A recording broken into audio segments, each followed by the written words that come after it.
ఇదే press club లో కొన్ని రోజుల క్రితం ఒక రౌండ్ టేబుల్ సమావేశం నిర్వహించారు. అది చూసిన వెంటనే నాకు నిజంగా ఒక్కసారిగా మళ్ళీ 12 ఏళ్ల క్రితం లేదా 10 ఏళ్ళు 8 ఏళ్ల క్రితం పరిస్థితులన్నీ ఒక్కసారిగా గుర్తొచ్చి నేను ఒక వీడియో కూడా చేశాను. యాక్చువల్లీ అందులో ఏంటంటే ఈ ఆంధ్ర బూట్ల కింద తెలంగాణ ఇంకెంతకాలం నలిగిపోవాలి అనే కాంటెక్స్ట్ లో ఒక టైటిల్ పెట్టారు. 12 సంవత్సరాల తర్వాత మనం మాట్లాడుతుంటే దానికి నిజంగా ఆ రౌండ్ టేబుల్ సమావేశంలో నేపథ్యం ఏంటి, అసలు సడన్ గా తెలంగాణకు ఆంధ్రాకు గొడవ ఏంటి, తెలంగాణ వర్సెస్ ఆంధ్ర అనే కోణం ఎందుకు వచ్చింది, ఇది నాకు అసలు వచ్చిన ఫస్ట్ ప్రశ్న. దానికి ఏంటంటే నేపథ్యం ఏంటి అని అంటే కనుక ఒక ప్రొఫెసర్ నాగేశ్వర్ గారు చేసిన వ్యాఖ్యలు, ఆ వ్యాఖ్యలకు జనసేన పార్టీ లేదా తెలుగుదేశం పార్టీ నుంచి వచ్చినటువంటి రియాక్షన్స్ అనంతర కాలంలో ఏదో ఒక తెలంగాణ వర్సెస్ ఆంధ్ర అన్న కోణంలోకి మారిపోయింది. నిజానికి ఆ వ్యాఖ్యలు చేసినట్టు నాగేశ్వర్ గారే వ్యాఖ్యలు వెనక్కి తీసుకుంటానని ప్రకటించారు. వ్యాఖ్యలు వెనక్కి తీసుకుంటానని ప్రకటించిన తరువాత ఒక రౌండ్ టేబుల్ పెట్టి తెలంగాణ వాళ్ళ మీద దౌర్జన్యం ఏంటి అనే, అసలు తెలంగాణకి ఆంధ్రాకి గొడవ ఏంటి, ప్రొఫెసర్ నాగేశ్వర్ గారు ఎందుకు వచ్చారు దీంట్లోకి, ఇక్కడ నాకు అసలు కొంచెం కన్ఫ్యూజ్ అయింది. ఎందుకు అంటే నేను గతంలో హెచ్ఎం టీవీలో పనిచేశాను. తెలంగాణ ఉద్యమం పీక్స్ లో ఉన్న టైంలో తెలంగాణ వాదిగా లేదా తెలంగాణని వాదాన్ని వినిపించే వ్యక్తిగా, ఇంకా చెప్పాలంటే అసలు మీడియాలోకి వచ్చే కొత్తల్లోనే అనేక వివక్షలకు గురైనాం మేము. తెలంగాణ ప్రజలు వివక్షలకు గురైన మాట వాస్తవం. దీన్ని ఫస్ట్ మనం అంగీకరించి మిగతా డిస్కషన్ మనం చేద్దాం. ఎందుకు అనంటే అసలు తెలంగాణ నుంచి వచ్చిన వ్యక్తికి వీడికి తెలుగు భాషనే రాదు, వీడు అసలు ఏం న్యూస్ చదువుతాడు అన్న రోజులు నాకు తెలుసు. నా ముఖం మీదనే చెప్పిన రోజులు కూడా నాకు తెలుసు. ఈ సోకాల్డ్ మాటలు మాట్లాడింది ఎవరో ఆంధ్ర వాళ్ళు అని వదిలేయడానికి వీల్లేదు. వాళ్ళంతా పక్కా కమ్యూనిజం నుంచి వచ్చినటువంటి జర్నలిస్టులే ఈ మాటలు అన్నది. నేను చాలా స్పష్టంగా చెప్తున్నాను. మామూలుగా న్యూట్రల్ గా ఉండే జర్నలిస్టులే అనలే నన్ను. బట్ అఫ్ కోర్స్ దాన్ని ఛాలెంజ్ గా తీసుకున్నాము, అధిగమించే ప్రయత్నం చేశాము, డిక్షన్ ఇంప్రూవ్ చేసుకున్నాము, ఒక దశకు వచ్చాం. నేను 2013లో సిడబ్ల్యూసి ప్రకటన వచ్చింది జూలై 31 రోజున, నాకు గుర్తుంది. జూలై 31 రోజు సిడబ్ల్యూసి తెలంగాణకు అనుకూలంగా ప్రకటన చేసిన రోజు లైవ్ లో కూర్చున్నాను నేను 10 టీవీలో. ఆ టైంలో 10 టీవీ యాజమాన్యము సిపిఎం పార్టీకి పెట్టినటువంటి ఛానల్ అది. అక్కడ కమ్యూనిస్ట్ పార్టీ సిపిఎం పార్టీ సమైక్యవాదానికి కట్టుబడి ఉంది, వాళ్ళు సమైక్యవాదమే ఉండాలని అన్నారు. అండ్ దానికి మేనేజింగ్ డైరెక్టర్ గా అప్పుడు ప్రొఫెసర్ నాగేశ్వర్ గారు పనిచేశారు. నాకు తెలిసి 2013-14 టైంలో ఏపీ ఎన్జిఓల సభ నాకు చాలా గుర్తుంది. ఏపీ ఎన్జిఓలు ఇక్కడ సభ నిర్వహించినప్పుడు ఎల్బీ స్టేడియం దగ్గర ఒక సమైక్యవాది ఒకడు ఇలా ఆ పక్కన అసెంబ్లీని వాటిని చూపించుకుంటూ ఇట్లా గొంతు కోస్తానని చెప్తున్నటువంటి విజువల్ ని పదే చూస్తూ బాధపడ్డ రోజులు తెలుసు. దాన్ని రిపోర్ట్ చేసిన రోజులు కూడా నాకు గుర్తున్నాయి. ఆ రోజులు ఉన్న ఎమోషన్స్ చాలా సీరియస్, ఒక పీక్స్ లో ఉన్న ఎమోషన్స్ లో ఉన్నప్పుడు ఇందాక ప్రసాద్ గారు అంటున్నారు, నిజంగా ఆ రోజులు ఉన్న పరిస్థితులను మేము మా అనుభవాలు మాకు గుర్తొస్తుంటే కూడా ఒక్కోసారి అనిపిస్తుంటది, ఒక చారిత్రక సందర్భంలో మనం ఉన్నాం కదా అని.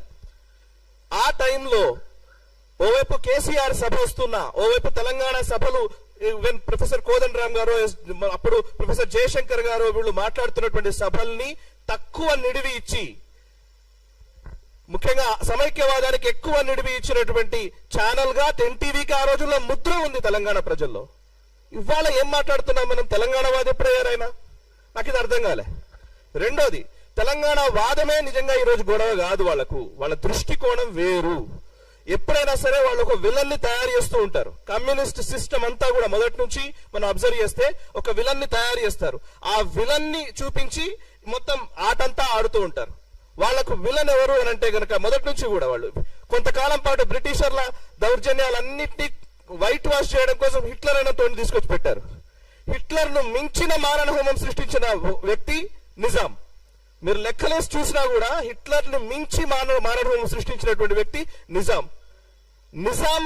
ఇప్పుడు మనం తెలంగాణ వాదం అన్న ప్రతిసారి తెలంగాణ అన్న పదం రాగానే నిజాం చరిత్ర వరకు పోయి ఆగిపోతుంది. నిజాం చరిత్రతో కట్ చేసేస్తారు అంతే.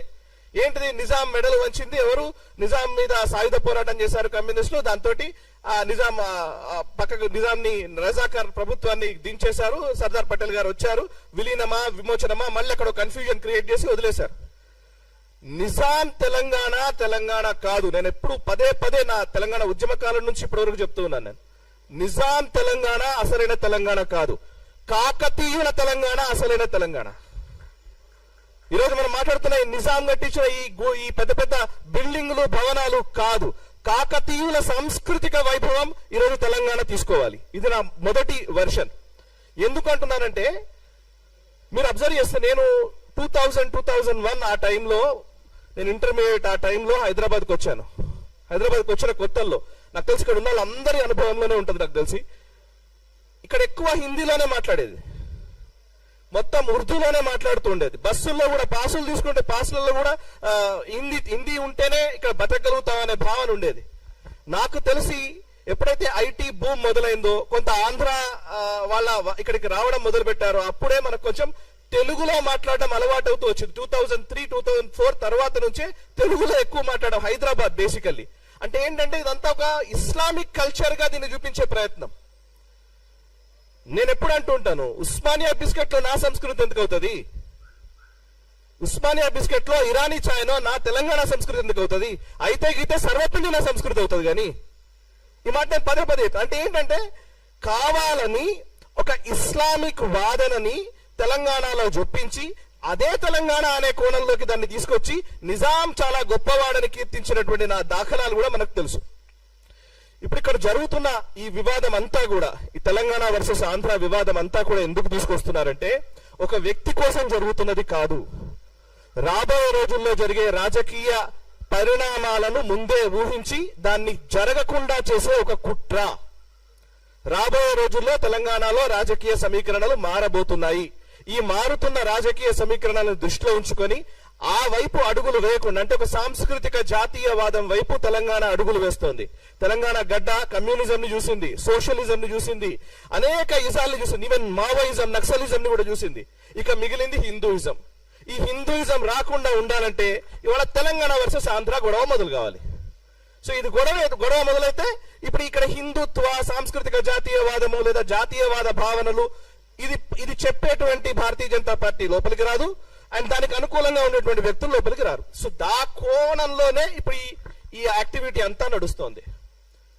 నిజానికి మీరు నాకు ఎవరు ప్రస్తావించారు, ఎంఐఎం పార్టీ శ్రీకృష్ణ కమిటీకి సమైక్య రాష్ట్రంగానే ఉంచాలి, లేదంటే రాయల తెలంగాణ చేయాలి, కానీ తెలంగాణ ప్రత్యేక రాష్ట్రం ఇవ్వకూడదు అని శ్రీకృష్ణ కమిటీకి నివేదిక ఇచ్చాడు. ఆ ఎంఐఎం తోటి టిఆర్ఎస్ పార్టీ 10 సంవత్సరాలు పొత్తు పెట్టుకుంటది, కాంగ్రెస్ పార్టీ ఇప్పుడు పొత్తులోనే ఉంటది. ఎంఐఎం ఇవాళ తెలంగాణ వ్యతిరేకి కానే కాదు, బికాస్ మైనారిటీ. ఇక దానం నాగేందర్, నాకు గుర్తు హెచ్ఎంటీవీలో ఉన్న టైంలో దానం నాగేందర్ అనుచరులు దాడి చేస్తే ఉస్మానియా యూనివర్సిటీ విద్యార్థులతో డిస్కస్ చేసిన రోజులు నాకు తెలుసు. స్టూడియోకి వస్తే ఈవెన్ అందులో అప్పుడు రాజారాం యాదవ్ అనుకుంటా, లేకపోతే OUJSకి సంబంధించిన మన కొప్పుల రాజు, ఇట్లా చాలా మంది విద్యార్థులు వస్తే విద్యార్థులతో ఇంటర్వ్యూలు చేసిన రోజులు నాకు తెలుసు. దానం నాగేందర్ అనుచరులు వచ్చి కొడితే ఇక్కడ దెబ్బలు చూపించినటువంటి విషయాలు తెలుసు. వాళ్ళ వెనక్కి చూస్తే కనబడుతుంది.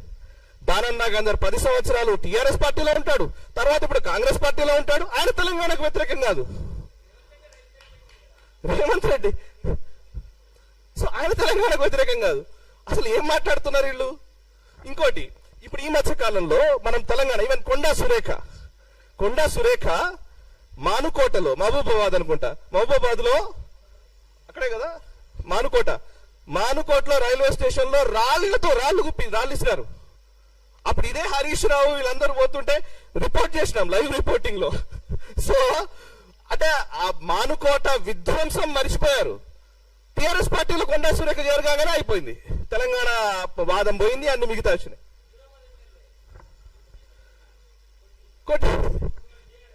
సో ఎవరికి చెప్తున్నారు తెలంగాణ వాదము? ఎవరు వినాలే? ఎందుకు ఇది నాకు అర్థం కావట్లేదు. సరే, ఇప్పుడు నేను 12 సంవత్సరాల తర్వాత ఇవాళ మళ్ళీ మనం తెలంగాణ ఉద్యమము, మళ్ళీ ఆ సమైక్యవాదులకు ఇవన్నీ తీసుకురావాలని నేను అనట్లే. సమస్య ఏంటంటే, ఒక ప్రొఫెసర్ చేసిన వ్యాఖ్యలని ఇవాళ తెలంగాణ వర్సెస్ ఆంధ్ర వైపు ఎందుకు తీసుకెళ్తున్నారు? ఆ వ్యాఖ్యలు ఆయన్నే వెనుక తీసుకున్నాడు అంటే, నేను ఇందాక చెప్పిన కాన్స్పిరసీ, రాబోయే రోజుల్లో జరిగే కుట్రల్ని బేస్ చేసుకుని జరుగుతున్నటువంటి ప్రయత్నం ఇదంతా. ఇక చివరిగా కమ్యూనిస్ట్ పార్టీలు తెలంగాణ ఉద్యమానికి లేదా తెలంగాణ రాష్ట్రం ఏర్పడాలని సిపిఐ ఏమో సపోర్ట్ చేస్తుంది, సిపిఎం ఏమో సమైక్యవాదం అంటది, తెలంగాణకు వ్యతిరేకంగా స్టేట్మెంట్ ఇస్తుంది. సిపిఐ గతంలో ఎమర్జెన్సీకి సపోర్ట్ చేసిన సిపిఐ ఎమర్జెన్సీ ఇందిరాగాంధీ విధించినప్పుడు ఎమర్జెన్సీకి బాహాటంగా సపోర్ట్ చేసినటువంటి communist party of India CPI ఈరోజు ప్రజాస్వామ్యం గురించి, రాజ్యాంగం గురించి మాట్లాడుతుంది. వాళ్ళు మాట్లాడొచ్చు, ఏం కాదు. మావోయిస్టులు అసలు రాజ్యాంగమే ఉండకూడదు, బూర్జువా రాజ్యాంగం అని చెప్పినటువంటి నాయకులు, బూర్జువా రాజ్యాంగం ఇది, ఈ రాజ్యాంగం పనికిరాదు, ఈ రాజ్యానికి వ్యతిరేకంగా కొత్త రాజ్యం క్రియేట్ చేయాలి, అది విప్లవం ద్వారానే సాధ్యపడుతుందని చెప్పినటువంటి మావోయిస్టులు వరవరరావు గారిని అరెస్ట్ చేయగానే మాకు మానవ హక్కులు ఉన్నాయంటారు. మానవ హక్కులు ఎక్కడ ఉంటాయండి? రాజ్యాంగంలో ఉంటాయి. రాజ్యాంగం కల్పించిన హక్కులు కావాలి, కానీ రాజ్యాంగానికి విరుద్ధంగా పోరాడతారు. ఇంత హిపోక్రసీ, ఇది ఒక ద్వంద్వ ప్రమాణాలతో కూడినటువంటి ఈ హిపోక్రసీని పదే పదే పదే పదే తెలంగాణ ప్రజలకు రుద్దే ప్రయత్నం జరుగుతోంది. ఈ రుద్దుతున్న ఈ విషయాన్ని ప్రజలకు తెలియజేయాల్సిన బాధ్యత మనందరి పైన ఉంది. ఆ ప్రయత్నం చేస్తున్నందుకు ఫస్ట్ అభినందనలు. ఇక చివరిగా పొలిటికల్ ఈక్వేషన్స్ చూద్దాం. 2009 ఎన్నికలలో టిఆర్ఎస్, టిడిపి, అదేవిధంగా కమ్యూనిస్టులు అందరూ కలిసి పోటీ చేస్తారు. తెలుగుదేశం పార్టీ చంద్రబాబు నాయుడుతో 2009లో పోటీ చేస్తే తప్పులేదు.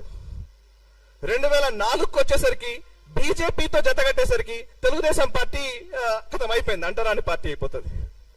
ఓకే, 2018కి వచ్చేసరికి ఇదో కాంగ్రెస్ పార్టీ మాత్రమే. 2018లో కాంగ్రెస్ పార్టీ, తెలుగుదేశం పార్టీ, కమ్యూనిస్టులు, ప్రొఫెసర్ కోదండరామ్ గారి పార్టీ, తెలంగాణ జన సమితి, టీజేఎస్ పార్టీ, వీళ్ళందరూ కలిసి మహాకూటమి కట్టారు. 2018లో మన వెనక్కి చూస్తే మనకు ఇమేజెస్ కూడా కనబడతాయి, ఇంటర్నెట్ లో ఇప్పటికీ ఉన్నాయి. ఉత్తమ్ కుమార్ రెడ్డి గారు, మల్లు భట్టి విక్రమార్క గారు, అటు ప్రొఫెసర్ కోదండరామ్ గారు, ఈవెన్ రాహుల్ గాంధీ, చంద్రబాబు నాయుడు గారు, వీళ్ళందరూ కలిసి ఒకటే స్టేజ్ మీద ఉంటారు 2018లో. 2018లో తెలంగాణ వాదం లేదా? ఇవాళ మాత్రం తెలంగాణ వాదం వచ్చిందా? అంటే మనకు అవసరమైనప్పుడు ఒకలాగా, మనకు అవసరం కానప్పుడు ఒకలాగా. సో ఈ పంథాలోకి ప్రజల్ని తీసుకెళ్ళి వాళ్ళకి ఎప్పుడు అనిపిస్తే అప్పుడు, అంటే ఆడ్ డే ఈవెంట్ డే అంటుంటారు, వాళ్ళకి అనిపించిన రోజు ఒకలాగా, వాళ్ళకి అనిపించిన రోజు ఒకలాగా. సో ఇప్పుడు మనం ఏమైనా మాట్లాడారనుకో, మీరు తెలంగాణ ద్రోహులు, లేదంటే మీరు ఆంధ్ర ద్రోహులు. ఈవెన్ ఆంధ్రాలో కూడా ఇదే పరిస్థితి. ఏమైనా ఎక్కువ మాట్లాడారనుకో మీరు ఆంధ్ర ద్రోహి. సో వాళ్ళ వైఫల్యాల్ని కప్పిపుచ్చుకోవడం కోసం మనకు ఒక కొత్త పదాలని క్రియేట్ చేసి దాన్ని విలన్ గా, అట్లాంటి వ్యక్తుల్ని విలన్లుగా చూపించి వాళ్ళ పబ్బం వాళ్ళు గడుపుకుంటున్నారు. మిత్రులారా, ఈ సందర్భంగా ఒకే ఒక మాట, కశ్మీర్ విషయంలో మనం చూసాం. నిన్న పవన్ కళ్యాణ్ గారు అన్న మాటని వీళ్ళందరూ ఏం చేస్తున్నారంటే తెలంగాణ వాదం ఉగ్రవాదమా అలా ఎలా అంటారని వ్యాఖ్యలు చేస్తున్నారు. నేను చాలా సింపుల్ గా చెప్పాలనుకున్నా. మొట్టమొదట కశ్మీరీ వాదం కూడా కశ్మీర్ వేరు, కశ్మీరియత్ అనే ఒక మాట నుంచే పుట్టింది. కశ్మీరియత్ వేరు, ఈ భారతదేశానికి కశ్మీరియత్ కి డిఫరెన్స్ ఉంది అనే మాటతోటే అది పుట్టింది. పుట్టిన తర్వాత దాన్ని రాజకీయ పార్టీలు దాన్ని అలాగే పెంచి పోషించాయి. ఆర్టికల్ 370 పెట్టి, 35 ఏళ్ళు పెట్టి, మీరు వేరు మేము వేరు అనే భావనని ఒక 50 ఏళ్లు క్రియేట్ చేశారు.